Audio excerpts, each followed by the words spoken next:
Hello everyone, कैसे हो guys आप सभी। आशा करती हूँ सभी अच्छे होंगे, स्वस्थ होंगे। गाइस आज की इस क्लास में मैं आपको करवाने जा रही हूँ 2011 का ज्योग्राफी का क्वेश्चन पेपर, जहाँ पर आपका जो सब्जेक्ट आता है 60 मार्क्स का होता है। 91 से 50 क्वेश्चंस आपके सब्जेक्ट से रिलेटेड होते हैं। तो यहाँ पर भी ये एचटेट का पीजीटी ज्योग्राफी का पेपर है, जिसमें आपके 2011 में किस तरीके के क्वेश्चन आए थे वो हम फुली डिस्कस करेंगे, फुल डिटेल से। ठीक है, तो वीडियो के साथ लास्ट तक बने रहना ताकि आपको पता चले कि एचटेट में किस तरीके के क्वेश्चन आते हैं अगर आप फर्स्ट टाइम अटैम्प्ट करने जा रहे हो तो क्वेश्चन नंबर 91 से स्टार्ट होते हैं आपका सब्जेक्ट। तो 91 से लेकर 150 तक रहते हैं ज्योग्राफी के क्वेश्चंस। तो यहाँ पर इसी के साथ मैं आप सभी का अचीवर्स ऑनलाइन प्लेटफॉर्म पर स्वागत करती हूँ और इसी के साथ हम अपनी वीडियो स्टार्ट करते हैं, जिसमें क्वेश्चन नंबर 91 आता है हमारा। सिंधु नदी की सबसे बड़ी सहायक नदी है। देखो, सिंधु नदी की सबसे बड़ी सहायक नदी है आपकी चिनाब नदी। ठीक है, राइट आंसर क्या होगा गाइस? चिनाब नदी। चिनाब नदी आपकी सिंधु नदी की सबसे लार्जेस्ट रिवर मानी जाती है, सबसे बड़ी। यहाँ पे लॉन्गेस्ट नहीं पूछी गई थी, यहाँ लार्जेस्ट पूछी गई थी। तो इस क्वेश्चन को ध्यान से पढ़िएगा फिर जवाब देना। यहाँ पर लार्जेस्ट पूछी गई थी मीन्स आप ये वन सेंस ये कह सकते हो कि चौड़ाई पूछी गई थी, तो लंबी नहीं लार्जेस्ट पूछी गई थी। देन आपका आंसर क्या था? Option number 4 Chenab. नेक्स्ट आता है क्वेश्चन नंबर 92। वर्ष 2001 की जनगणना के अनुसार भारत में द्वितीय सर्वाधिक जनसंख्या घनत्व वाला राज्य और केंद्र शासित प्रदेश है, जहाँ पर आपकी जो डेंसिटी है वो मैक्सिमम है। ठीक है, पॉपुलेशन डेंसिटी। तो यहाँ पर देखो दूसरे नंबर पर बताना, वो भी 2001 की जनगणना पूछी गई थी। तो राइट आंसर रहेगा हमारा पांडिचेरी। ये 2011 का था और अब तो 2011 का सेंसस आपका हो चुका है। तो अब आपके जो क्वेश्चंस आने हैं वो 2011 के सेंसस से आने हैं। ये 2011 का पेपर था तो इसलिए 2001 का सेंसस आया था। Got it. नेक्स्ट आता है क्वेश्चन नंबर 93। जोशीमठ को और किस नाम से जाना जाता है? तो भाई जो देवप्रयाग, रुद्रप्रयाग, विष्णुप्रयाग, कर्णप्रयाग, तो जो विष्णुप्रयाग है ये जोशीमठ का नाम है। किसका नाम है? जोशीमठ का। अलकनंदा और भागीरथी दोनों की दोनों देवप्रयाग पर मिलती है। ठीक है, जहाँ पर भी दो रिवर का संगम होता है उसे प्रयाग बोलते हैं। तो अलकनंदा प्लस भागीरथी देवप्रयाग। वहीं अलकनंदा प्लस मंदाकिनी, अलकनंदा और मंदाकिनी दोनों रिवर मिलती है रुद्रप्रयाग पर। और वहीं आपकी अलकनंदा प्लस विष्णु गंगा मिलती है विष्णुप्रयाग पर। और आपकी अलकनंदा प्लस पिंडार नदी ये दोनों मिलती है कर्णप्रयाग पर। तो ये सारे प्रयाग आपको लर्न होनी चाहिए, एग्जाम में पूछे जाते हैं बार बार। नेक्स्ट आता है क्वेश्चन नंबर 94। बॉक्साइट का भारत में सर्वाधिक उत्पादन करने वाला स्टेट आपको बताना है। तो भाई Orissa. Right answer is Orissa. जो उड़ीसा है वो बॉक्साइट से क्या मिलता है हमें? बॉक्साइट का प्रमुख आयशक होता है एल्यूमिनियम। एल्यूमिनियम जो हल्की धातु भी मानी जाती है। नेक्स्ट आता है आपको इनमें से बेमेल छांटना, यानी एक ऐसा है जो बाकी के तीनों से मैच नहीं करता। तो क्वेश्चन टूफा, ड्रेप्स, कोवस और ट्रेवर्टाइन। तो देखो ये तीनों आपकी सेम सतला करती है, कोवस आपकी अलग सतला करती है। ठीक है, ये तीनों के तीनों आपके स्ट्रक्चर्स हैं, इसमें जो कोवस है वो अलग सतला करती है, बाकी की ये तीनों आपकी सेम है। नेक्स्ट आता है क्वेश्चन नंबर 96। स्थिर स्थल सिद्धांत जिसकी उत्पत्ति समझने का प्रयास करता है वह है। देखो स्थिर स्थल सिद्धांत जो कि मरे का था, मुरे कह लो या मरे कह लो, तो मरे महोदय का था स्थिर स्थल सिद्धांत। तो ये जो थ्योरी है ये प्रवाल भित्तियों से रिलेटेड है कि प्रवाल भित्तियाँ कैसे उत्पत्ति होती है इनकी, कैसे समुद्र में ये स्टे करती हैं, कैसे जीवित रहती है, कैसे इनका जीवन काल चलता है, कितने से कितने डिग्री अक्षांश तक प्रवाल भित्तियाँ होती है। कर्क और मकर रेखाओं के भी आसपास वाले इलाकों में सबसे ज़्यादा होती है ये। ठीक है, तो एग्जाम में प्रवाल भित्तियों से रिलेटेड उनके सिद्धांत थ्योरीज पूछी जाती हैं और इनकी लोकेशन भी पूछी जाती है, तो याद रखना। नेक्स्ट आता है क्वेश्चन नंबर 97। भारत में पहली वन नीति किस वर्ष लागू हुई थी? तो भाई पहली पूछी गई है और पहली तो राष्ट्रीय वन नीति के नाम से 1952 में लागू की गई थी भारत की पहली वन नीति।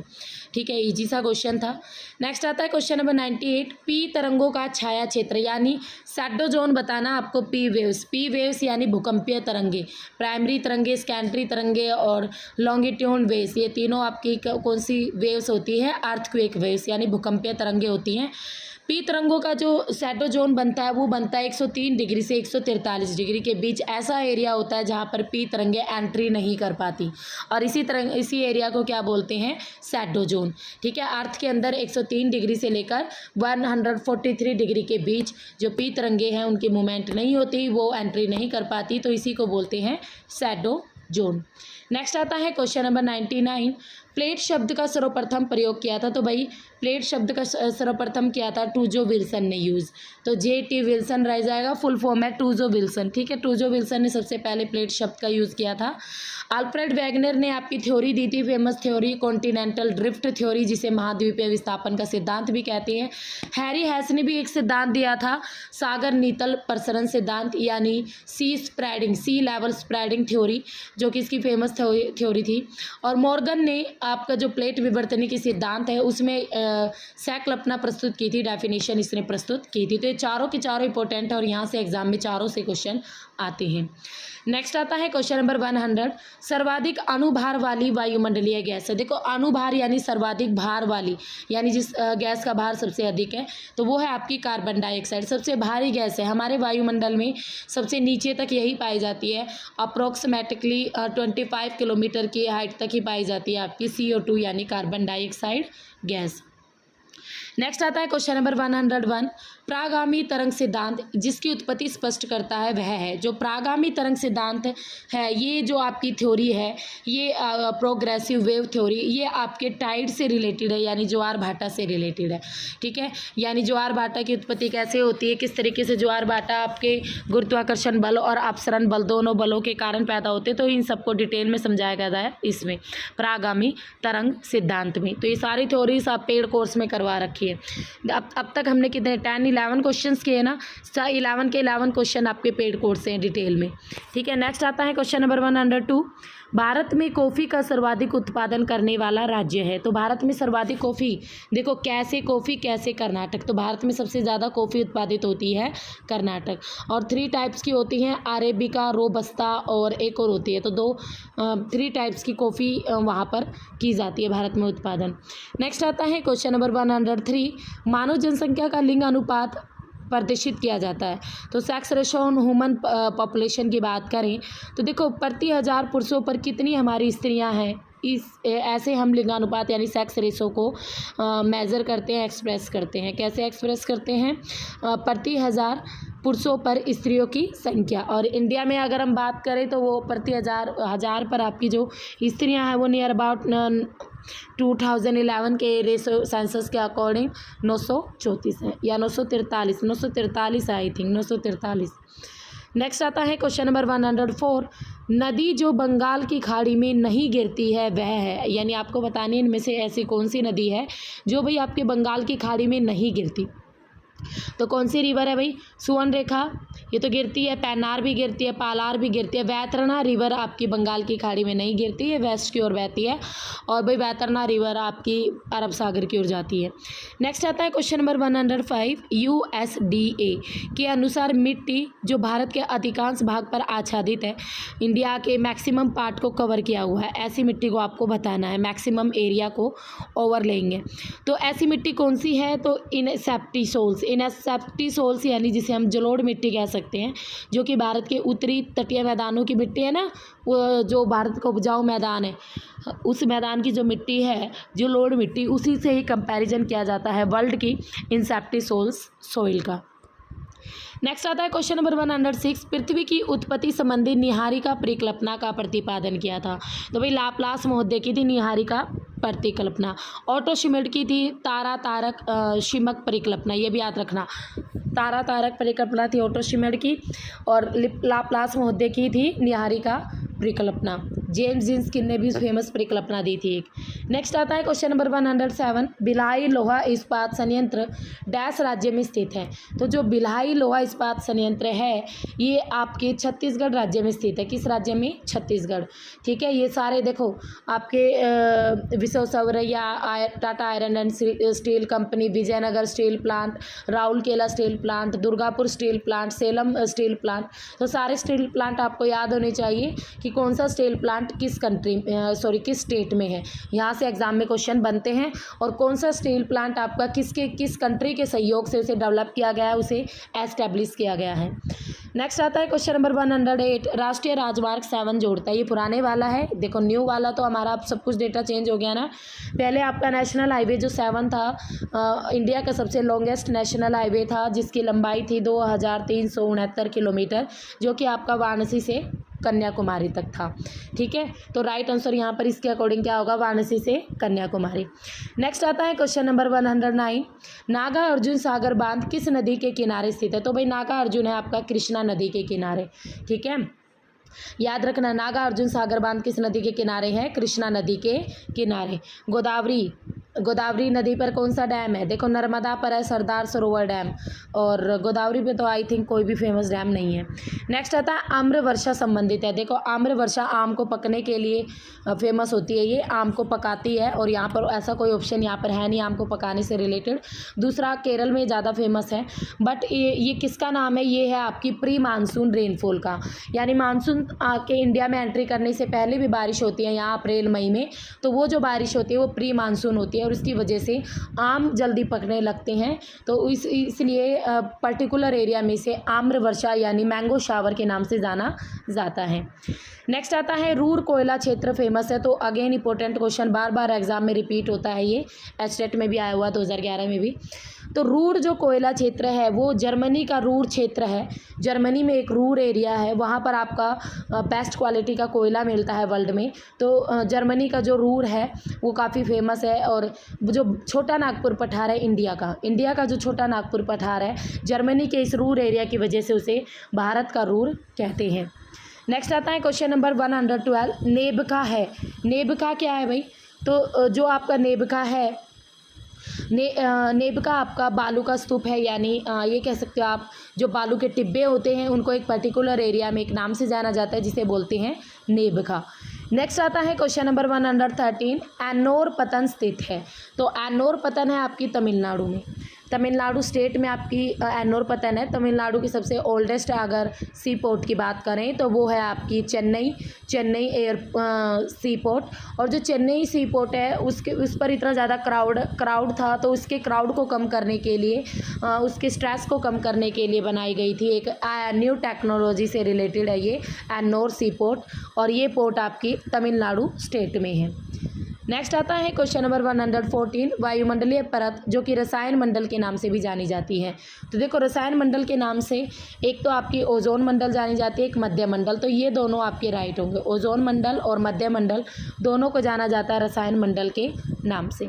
नेक्स्ट आता है क्वेश्चन नंबर 115, शीतोष्ण कटिबंधीय वनों को नीलगिरी की पहाड़ियों पर कहते हैं। तो जो शीतोष्ण कटिबंधीय वन है उसे अगर नीलगिरी की पहाड़ी हमारे साउथ इंडिया में पड़ती है, और इन्हीं नीलगिरी की पहाड़ियों पर आपका ईस्टर्न घाट और वेस्टर्न घाट दोनों आपस में मिल जाते हैं, तो इन्हें कहते हैं शोला वन। क्या कहेंगे, शोला वन। नेक्स्ट आता है क्वेश्चन, भारतीय शहर जहां सॉफ्टवेयर टेक्नोलॉजी पार्क स्थापित नहीं है। तो नियर अबाउट इन सभी में ही आपका सॉफ्टवेयर टेक्नोलॉजी पार्क स्थापित नहीं है। तो एस्टेट की तरफ से यहाँ पर आपको 1 नंबर मार्क्स दिया गया था सभी को इस क्वेश्चंस का। ठीक है, तो इसका राइट आंसर एस्टेट ने भी बिल्कुल करेक्ट की बात करें तो वो नहीं बताया था। यहाँ तक जितना पेपर मैंने आपको कराया ये सारा का सारा करवाया हुआ है एग्जाम में। नेक्स्ट आता है क्वेश्चन नंबर 117, देश जिसकी भारत के साथ सबसे लंबी अंतर्राष्ट्रीय सीमा, यानी आपको बतानी सबसे लंबी इंटरनेशनल बाउंड्री इंडिया किसके साथ बनाता है।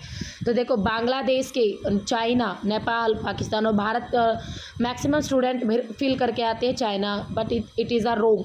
Right answer is Bangladesh. Bangladesh Bharat के साथ सबसे लॉन्गेस्ट इंटरनेशनल बाउंड्री बनाता है। ठीक है, और सबसे लॉन्गेस्ट बाउंड्री बनाता है कौन, बांग्लादेश। याद रखना, भारत के साथ सबसे लंबी। और इसके लिए मैंने आपको एक ट्रिक भी बताई थी, बचपन में भूल आ, यानी सबसे लंबी बाउंड्री बनाता है Bangladesh, second longest boundary China, तीसरे नंबर पर पाकिस्तान, फिर नेपाल, फिर म्यांमार, भू से भूटान, लै साइलेंट है, और ऐसे अफगानिस्तान। यानी सबसे छोटी बाउंड्री बनाता है इंडिया अफगानिस्तान के साथ। ठीक है, तो आप ट्रिक से भी याद कर सकते हैं, मैंने ट्रिक से कई चीज़ें आपको याद करवाई हुई है। नेक्स्ट आता है क्वेश्चन नंबर 118, भारत का भू आकृतिक विभाग जो गोंडवाना लैंड का भाग है वह है। तो देखो भारत का ऐसा पार्ट कौन सा होगा, तो कौन सा पार्ट होगा भाई भारत का, तो भारत का जो भू आकृतिक विभाग जो कि गोंडवाना लैंड का भाग है, यानी गोंडवाना लैंड जो कि पुराने टाइप के, अंगारा लैंड और गोंडवाना लैंड सबसे पहले अर्थ के टू ही पार्ट हुए थे, और भारत का जो साउथ इंडिया है वो गोंडवाना लैंड का पार्ट है, यानी प्रायद्वीपीय पार्ट। प्रायद्वीपीय जो पठार है भारत के साउथ में पड़ता है, और यही पार्ट है आपके गोंडवाना लैंड का। नेक्स्ट आता है क्वेश्चन नंबर 190, 19 साइनोसिटी सूचांक जिसकी मात्रा प्रदर्शित करता है वह है अपर्दन, ज्वालामुखी, विसर्पण और भूकंप। तो जो साइनोसिटी सूचांक है वो आपके मियांड्रिंग यानी विसर्पण की मात्रा को प्रदर्शित करता है। तो राइट आंसर क्या रहेगा? विसर्पण। राइट आंसर इज विसर्पण, ध्यान रखना, विसर्पण इज राइट आंसर। नेक्स्ट आता है क्वेश्चन नंबर 120, ड्रेप्स का निर्माण होता है। तो जो ड्रेप्स हैं, ड्रेप्स का निर्माण किसके द्वारा होता है आपको बताना है। तो जो ड्रेप्स का निर्माण होता है वो होता है भूमिगत अपर्दन के द्वारा, यानी जो कास्ट सतला करती है, अंडरग्राउंड जो वाटर है लैंड के नीचे, उसके द्वारा डिफरेंट टाइप के स्ट्रक्चर्स या आपके फिगर्स बनते हैं जिन्हें बोलते हैं, जिनमें से एक है आपका ड्रेप्स। नेक्स्ट आता है क्वेश्चन नंबर 121, लद्दाख किस प्रकार की कृषि है। जो लद्दाख है वो आपकी आदम निर्वहन कृषि है, यानी ये जो प्रिमिटिव सब्सटेंस है, मीन्स पुराने टाइप पर जो लोग एग्रीकल्चर करते थे उनको पर्टिकुलर नाम दिया गया है लद्दाख एग्रीकल्चर। तो right answer is option number 2। Next आता है question number 122, Benny of zone है। बैनी ऑफ जोन किसे कहते हैं आपको बताना है। बैनी ऑफ जोन किसे कहते हैं? तो बैनी ऑफ जोन वो जोन होता है जहाँ पर आपकी एक तरफ एक प्लेट होती है, एक तरफ हल्की प्लेट और एक तरफ भारी प्लेट होती है, और भारी प्लेट का हल्की प्लेट के नीचे क्या होता है, धीरे धीरे नीचे शेपन हो जाता है, यानी सबडक्ट हो जाती है, नीचे की ओर चली जाती है हल्की प्लेट के नीचे की ओर। तो राइट आंसर होता है वह क्षेत्र जहाँ पर भारी प्लेट का हल्की प्लेट के सहारे नीचे की ओर शेपन हो जाता है, वो नीचे की ओर चली जाती है, उसे बोलते हैं बैनी ऑफ जोन। नेक्स्ट आता है क्वेश्चन नंबर 123, भारत में बाघ परियोजना का शुभारंभ हुआ था। तो भाई 1970 कब हुआ था? 1973 में। टू मत करके आना। 1973 में भारत में बाघ परियोजना का शुभारंभ किया गया था, यानी टाइगर जो प्रोजेक्ट है लॉन्च किया गया था इंडिया में 1973 में। नेक्स्ट आता है भारत की पूरब से पश्चिम में चौड़ाई है। तो भारत की पूर्व से पश्चिम में चौड़ाई की बात करें ऐसे, तो भारत की है भाई 2933 किलोमीटर, और वही भारत की अगर लंबाई की बात करें तो 3214 किलोमीटर। दोनों याद रखना, भारत की लंबाई भी और चौड़ाई भी। नेक्स्ट क्वेश्चन आता है फ्रांस में लोएस को किस नाम से जानते हैं। तो फ्रांस में लोएस को किस नाम से जानते हैं? तो फ्रांस के अंदर जो लोएस वाले मैदान है वो आपके लिमोन के नाम से जाने जाते हैं। तो राइट आंसर होगा लिमोन। क्या रहेगा? लिमोन। गाइस अब तक जितने भी क्वेश्चन मैंने आपको कराए हैं ना, सारे के सारे क्वेश्चन पेड कोर्स में सारे के सारे फुल डिटेल से करवाए गए हैं। 2011 का पेपर मैं ये कहूँगी जब फुल हम कर लेंगे तब बताऊँगी। उससे पहले जितने भी क्वेश्चन अभी हमने 25 तक कर लिए, नियर अबाउट 35 क्वेश्चन कंप्लीट कर लिए।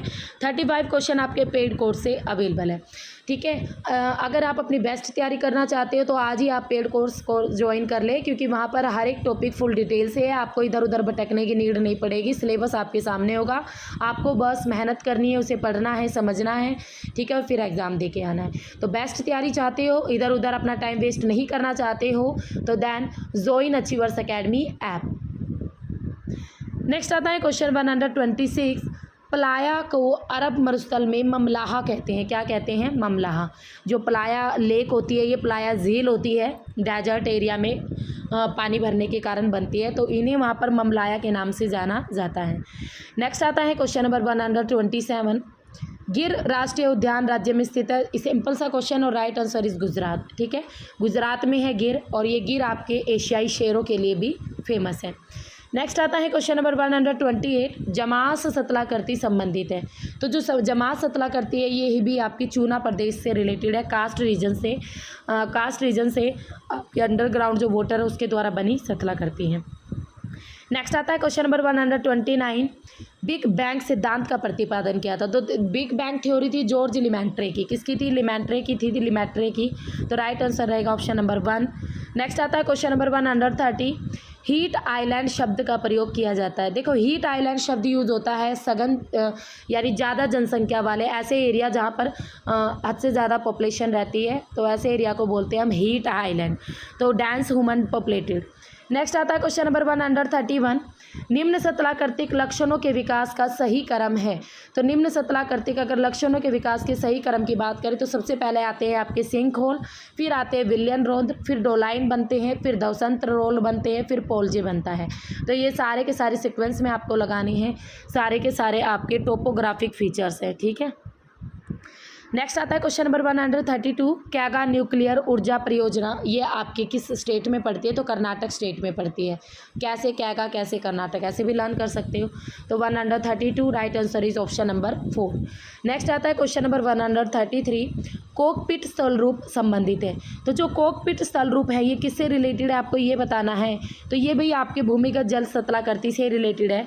यानी इस 2011 के क्वेश्चन पेपर में मैक्सिमम आपकी कास्ट सतलाकृति पूछी गई है, कास्ट टोपोग्राफी पूछी गई है, यानी भूमिगत जल से बनी हुई सतलाकृति मैक्सिमम 2011 के पेपर में आई है। एक ही सतलाकृति से 3-4 क्वेश्चन आ चुके हैं।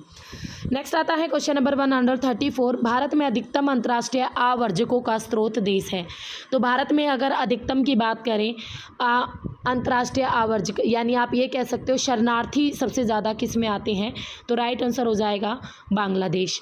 नेक्स्ट आता है क्वेश्चन नंबर 135, निम्न में से भू आपदा नहीं है, यानी टेरेस्ट्रियल डिजास्टर नहीं है। देखो भूकंप तो हमारी भू आपदा है, ज्वालामुखी उद्भेदन भी है और लैंडस्लाइड भी है, बट जो ड्रोट है सूखा ये आपकी भू आपदा नहीं है।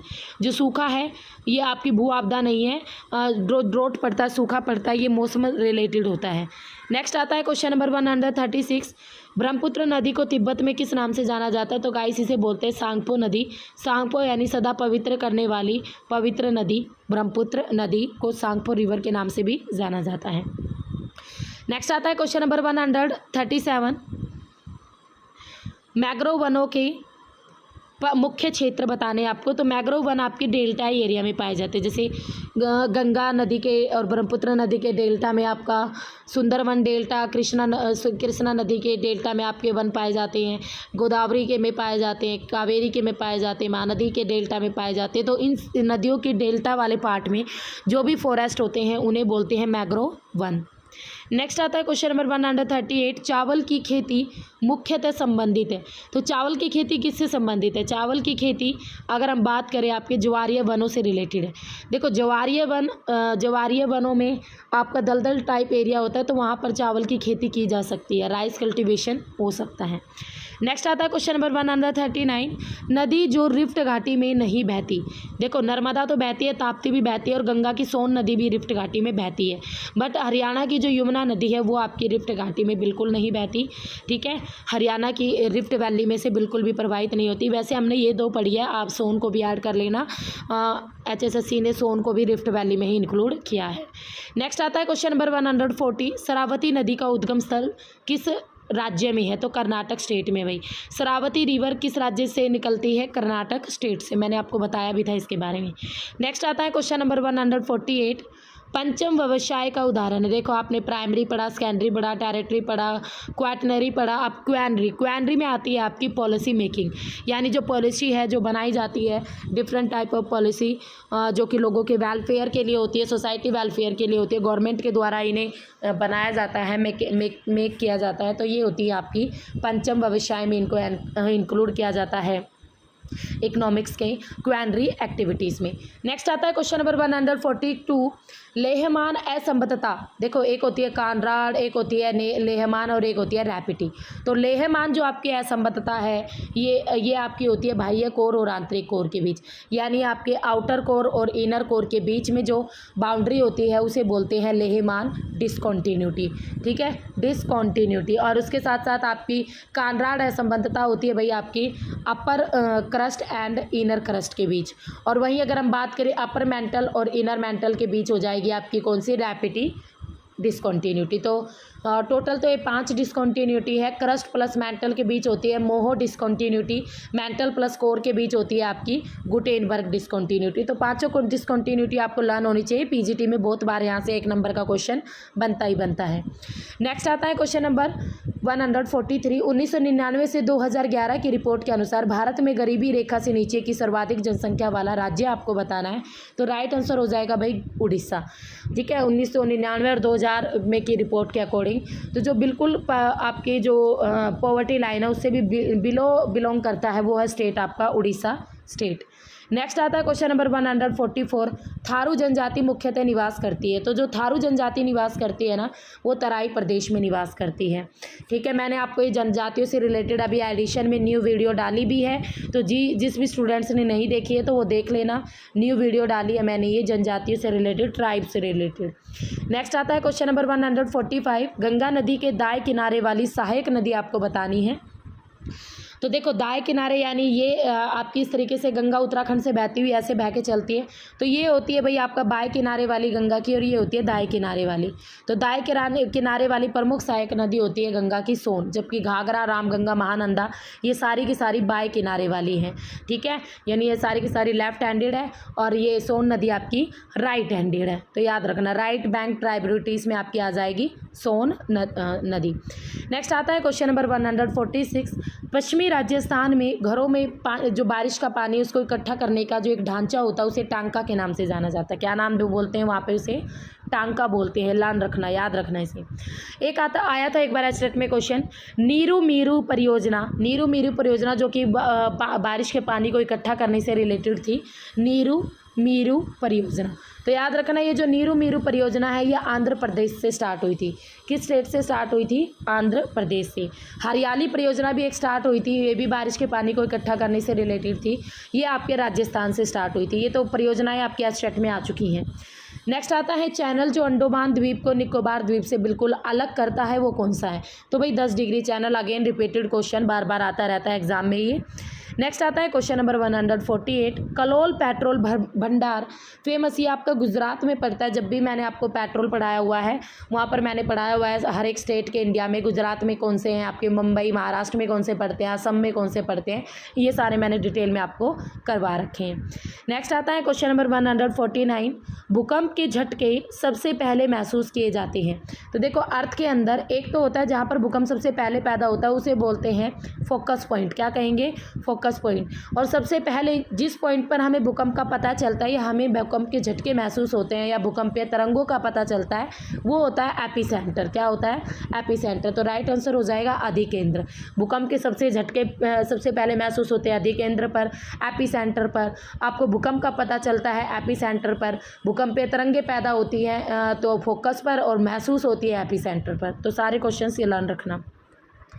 नेक्स्ट आता है क्वेश्चन नंबर 150 और आज की वीडियो का हमारा लास्ट क्वेश्चन। गाइस मैं आपको यकीन से कह सकती हूँ जो 2011 का ये क्वेश्चन पेपर है यहाँ पर 57 क्वेश्चन ऐसे हैं जो कि सीधे के सीधे आपके पेड कोर्स से हैं। 3 क्वेश्चन मैं मानती हूँ जो कि आपके बाहर से हैं, जो किसी बुक से रिलेटेड नहीं है, काफ़ी डिटेल में है, डीप से हैं, बुक्स में भी नहीं मिलेंगे। 3 क्वेश्चन ऐसे हैं जो कि आपके सतलाकृतियों से रिलेटेड है, अजीब अजीब नाम है। बाकी के आपके 57 क्वेश्चन सीधे पेड कोर्स से हैं और ये सारे के सारे क्वेश्चन मैंने फुल डिटेल में आपको पेड कोर्स में करवा रखे हैं। पीजीटी ज्योग्राफी और नेट ज्योग्राफी का पेड कोर्स, ठीक है। इसके साथ साथ अगर किसी भी स्टूडेंट को पीजीटी या नेट ज्योग्राफी के नोट्स चाहिए तो नोट्स भी अवेलेबल है। उसके लिए आपको मेरे इस नंबर पर व्हाट्सएप मैसेज कर देना जिसको भी नोट्स चाहिए। और उसके अलावा आपके भाई ये 66 है, 3 बार 66 है, ठीक है। और इसके अलावा अगर आपको टीजीटी लेवल एसएसटी के नोट्स चाहिए तो वो भी अवेलेबल है। तो आप इस नंबर पर मैसेज कर देना और आपको कोर्स से रिलेटेड कुछ भी पूछना तब भी आप मुझे इसी नंबर पर कॉल कर सकते हो। नेक्स्ट क्वेश्चन आता है क्वेश्चन नंबर 150। रूपांतर भ्रंशों के सहारे खिसकने वाले प्लेटों के किनारे, ये आपके नेट में भी बहुत बार क्वेश्चन आता है और एस्टेट में भी आता है। तो रूपांतर भ्रंशों के सहारे जो खिसकने वाले प्लेट के किनारे होते हैं, रूपांतर भ्रंश यानी एक प्लेट ऊपर से चले गई और एक प्लेट नीचे से चले गई, तो इस प्रकार के जो किनारे होते हैं वो कंजर्वेटिव होते हैं, यानी उनसे कोई नुकसान नहीं होता, संरक्षी होते हैं, एक दूसरे के बगल से ये निकल जाते हैं। तो ये थे 2011 का question paper. I think HTET का ये क्वेश्चन पेपर इतना ज़्यादा मुश्किल नहीं था। पेड कोर्स जिस बच्चे ने लिया है फुल डिटेल से पढ़ा उसके लिए ये मुझे नहीं लगता ये जो क्वेश्चन पेपर है वो मुश्किल होगा। तो ये क्वेश्चन पेपर ऐप पर भी है और ठीक है, ऐप पर भी डाला जाएगा और चैनल पर भी डाला जाएगा, तो दोनों ही जगह आप इस क्वेश्चन पेपर को देख लेना। मैं आपको 2011 से लेकर 2021 तक के सारे क्वेश्चन पेपर डिटेल में इसी तरीके से कराऊंगी और एग्ज़ाम देने से पहले आप ये सारे क्वेश्चन पेपर फुल डिटेल से करके जाओगे, तभी आपको वहाँ पर क्वेश्चंस भी इनसे अटैच काफ़ी मिलेंगे, ठीक है। तो फिर मिलेंगे, अपनी तैयारी ऐसे ही करते रहना। Okay, bye bye, see you, have a nice day.